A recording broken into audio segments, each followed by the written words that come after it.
जय श्री कृष्ण दोस्तों। आज हम कार्तिक मास महत्तम का अध्याय 13वां सुनेंगे।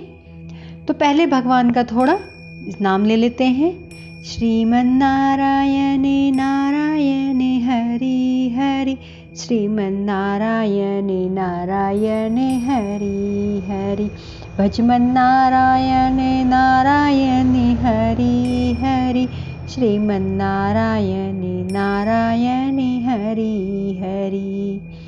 तो बोलो विष्णु भगवान की जय।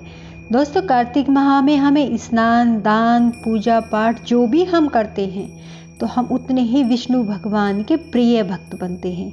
इसमें स्नान अवश्य करना चाहिए। गंगा स्नान का बहुत महत्व है। अगर हम गंगा स्नान नहीं कर सकते हैं तो अपने नहाने के जल में ही थोड़ा सा गंगा जल मिलाकर नहाएं, तो उससे ही हमें गंगा स्नान नहाने का ही पुण्य प्राप्त होगा। तो शुरू करते हैं अध्याय 13। कार्तिक कथा को सुनो, सभी सहज मन लाए, 13वां अध्याय लिखूं, श्री प्रभु की शरण में आए। दोनों ओर से गदाओं, बाणों और सूलों आदि का भीषण प्रहार हुआ। दैत्यों के तीक्ष्ण प्रहारों से व्याकुल देवता इधर उधर भागने लगे। तब देवताओं को इस प्रकार भयभीत हुआ देख गरुड़ पर चढ़े भगवान युद्ध में आगे बढ़े और उन्होंने अपना सारंग नामक धनुष उठाकर बड़े जोर से टंकार किया। त्रिलोकी शाब्दित हो गए। पल मात्र में भगवान ने हजारों दैत्यों के सिर को काट गिराया। फिर तो विष्णु और जलंधर का महासंग्राम हुआ। बाणों से आकाश भर गया। लोग आश्चर्य करने लगे। भगवान विष्णु ने बाणों के वेग से उस दैत्य की ध्वजा, छत्र, धनुष, बाण काट डाले। इससे व्यथित हो उसने अपनी गदा उठाकर गरुड़ के मस्तक पर दे मारी। साथ ही क्रोध से उस दैत्य ने विष्णु की छाती में भी एक तीक्ष्ण बाण मारा। उसके उत्तर में विष्णु जी ने उसकी गदा काट दी और अपने सारंग धनुष पर बाण चढ़ाकर उसको बींधना आरंभ किया। इस पर जलंधर इन पर अपने पैने बाण बरसाने लगा। उसने विष्णु जी को अपने कई बाण मारकर वैष्णव धनुष को काट दिया। धनुष कट जाने पर भगवान ने गदा ग्रहण कर ली और शीघ्र ही जलंधर को खींचकर मारी, परंतु उस अग्निवत अमोघ गदा की मार से भी दैत्य कुछ ही चलायमान न हुआ। उसने एक अग्निमुख त्रिशूल उठाकर विष्णु पर छोड़ा। विष्णु जी ने शिव के चरणों का स्मरण कर नंदन नामक त्रिशूल से उसके त्रिशूल को छेद दिया। जलंधर ने झपटकर विष्णु जी की छाती पर एक जोर का मुष्टिक मारा। उसके उत्तर में भगवान विष्णु ने भी उसकी छाती पर अपनी एक मुष्टिक का प्रहार किया। फिर दोनों घुटने टेक बाहुओं और मुष्टिकों से बाहु युद्ध करने लगे। कितनी ही देर तक भगवान उसके साथ युद्ध करते रहे।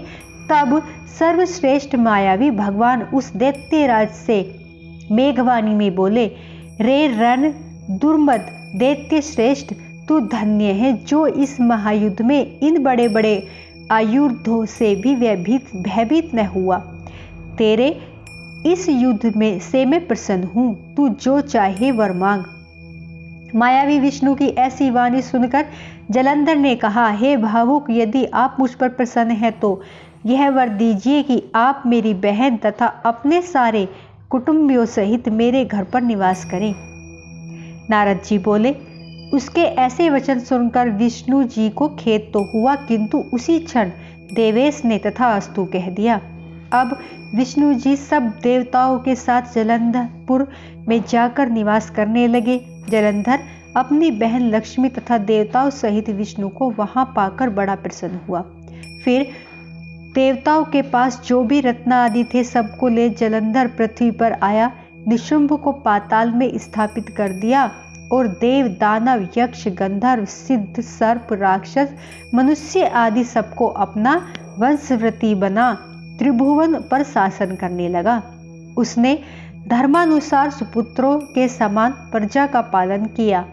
उसके धर्म राज्य में सभी सुखी थे। तो दोस्तों, आज हमारा अध्याय 13 समाप्त होता है। बोलो विष्णु भगवान की जय। एक बुढ़िया माई थी जो चातुर्मास में पुष्कर स्नान किया करती थी। उसके एक बेटा और बहू थे। सास ने बहू को फलाहार बांधने के लिए कहा तो बहू ने खाली टिफिन ही रख दिया। बेटा माँ को पहुँचाने के लिए पुष्कर गया। रास्ते में माँ से बोला, माँ फलाहार कर लो। जहाँ पानी मिला वहीं फलाहार करने बैठ गई तो भगवान की कृपा से खाली बर्तन फलों से भर गया। माँ ने फलाहार कर लिया। पुष्कर माँ के रहने के लिए एक झोपड़ी बनाकर बेटा वापस घर आ गया। रात्रि में श्रावण मास आया और बोला, बुढ़िया माई दरवाजा खोल। तब बुढ़िया माई ने पूछा, आप कौन हैं? मैं श्रावण मास। बुढ़िया ने तुरंत दरवाजा खोल दिया। बुढ़िया माई ने शिव पार्वती की पूजा अर्चना की, बेलपत्र से अभिषेक किया। जाते समय श्रावण मास ने बुढ़िया माई को आशीर्वाद दिया और झोपड़ी की एक दीवार सोने की हो गई। भाद्रपद मास आया। उसने भी दरवाजा खोलने को कहा। बुढ़िया माई ने दरवाजा खोला। सत्तू बनाकर कजरी तीज मनाई। भाद्रपद मास में बुढ़िया माई को आशीर्वाद दिया और झोपड़ी की दूसरी दीवार भी सोने की हो गई। फिर अश्विन मास आया। उसने भी दरवाजा खोलने को कहा। बुढ़िया माई ने दरवाजा खोला। पितरों का तर्पण कर ब्राह्मण भोज कराकर श्राद्ध किया। नवरात्रि में माँ दुर्गा की अखंड ज्योत जलाकर प्रसन्न किया। सत्य की विजयदशमी के रूप में बुराई का अंत की खुशी में दशहरा मनाया। अश्विन मास ने जाते समय प्रसन्न होकर तीसरी दीवार में बहुमूल्य रत्नों से जड़ित कर दी और बुढ़िया माई को सदैव प्रसन्न रहने का आशीर्वाद दिया। इन सब के बाद कार्तिक मास आया। उसने भी दरवाजा खोलने को कहा। बुढ़िया माई ने दरवाजा खोला। अति प्रसन्न मन से कार्तिक स्नान किया। दीपदान कर दिवाली, गोवर्धन पूजा, भैया दूज, गोपाष्टमी, आंवला नवमी मनाई। कार्तिक मास ने जाते समय आशीर्वाद दिया और झोपड़ी के स्थान पर महल बन गया। बुढ़िया माई गरीबों की सेवा कर भजन कीर्तन में अपना समय व्यतीत करने लगी। बेटा अपनी माँ को लेने आया तो माँ और झोपड़ी को पहचान न सका तो पड़ोसियों से पूछा। उन्होंने बताया तो बेटा माँ के चरणों में गिरकर बोला, माँ घर चलो। सारे सामान के साथ घर ले आया। सासू माँ के ठाठ देखकर बहू के मन में लालच आ गया और उसने अपनी माँ को भी पुष्कर छोड़कर आने को कहा तो उसका पति अपनी सास को भी पुष्कर छोड़ आया। परंतु बहू की माँ की धर्म कर्म की बिल्कुल रुचि नहीं थी। वह 4 समय भोजन करती और दिन भर सोती। 4 मास आए और चले गए।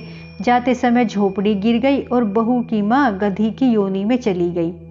क्योंकि औरत लक्ष्मी का रूप है और लक्ष्मी की तरह चंचल होना चाहिए। भगवान की पूजा और अतिथि का सम्मान और दान पुण्य करना चाहिए। बहू ने कहा, अब माँ को ले आओ। जब जमाई सास को लेने गया तो कहीं न मिली। लोगों ने से पूछा। पता चला कि लोगों ने बताया कि तेरी सास धर्म कर्म कुछ न करती थी, खाती थी और सोती थी, जिससे वह गधी की योनि में चली गई। जमाई गधी योनि सास को बांधकर घर ले आया। उसकी पत्नी ने पूछा, मेरी माँ कहाँ है? तब पति ने कहा, तेरे लालच की वजह से तेरी माँ गधी योनि में आ गई है। बड़े बड़े विद्वानों, ब्राह्मण, ऋषि मुनियों से पूछने पर उन्होंने बताया कि तेरी सास के स्नान किए हुए पानी से तेरी माँ स्नान करे तो यह मनुष्य योनि में आएगी। तब बहू ने ऐसा ही किया। उसकी माँ पुनः मनुष्य योनि में आ गई। हे राधा दामोदर, हे भगवान, जैसा माई को दिया वैसा सबको देना। कहता सुनता हुंकारा भरता हमारे सारे परिवार पर अपनी कृपा करना। जैसा उस बहू की माँ के साथ किया वैसा किसी के साथ मत करना। बोलो विष्णु भगवान की जय। बोलो कार्तिक महाराज की जय।